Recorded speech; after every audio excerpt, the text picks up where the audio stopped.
că n-am reușit să trăiesc cum aș vrea să trăiesc, și confuză mă învârt într-un cerc și învăț să mă iubesc. Dar ei mă privesc, nu le pasă ce simt, ce gândesc.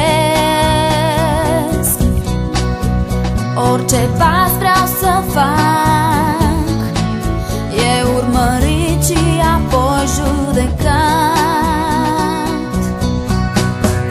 Doar tu îmi cunoști orice gând, orice fac, știi cum sunt în ascuns.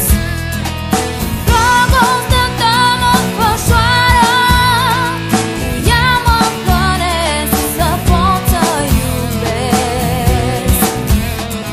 În ceea ce cânt îmi descoper toată inima mea,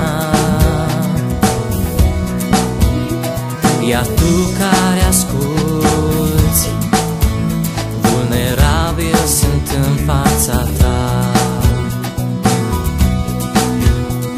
Nu voi înceta să rostesc adevărul acesta. Vom fi fericiți dacă noi va învinge iubirea.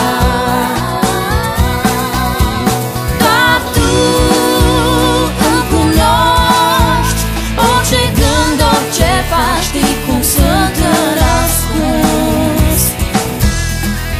Dragostea ta mă înfășoară, cum ea mă hrănesc să pot să iubesc. Doar tu îmi cunoști orice gând, orice fac, știi cum sunt în ascuns. Dragostea ta mă înfășoară, cu ea mă hrănesc să pot să iubesc.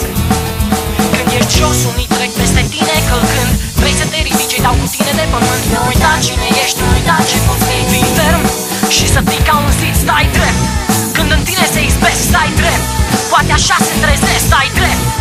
Tu nu ești doar pământ, stai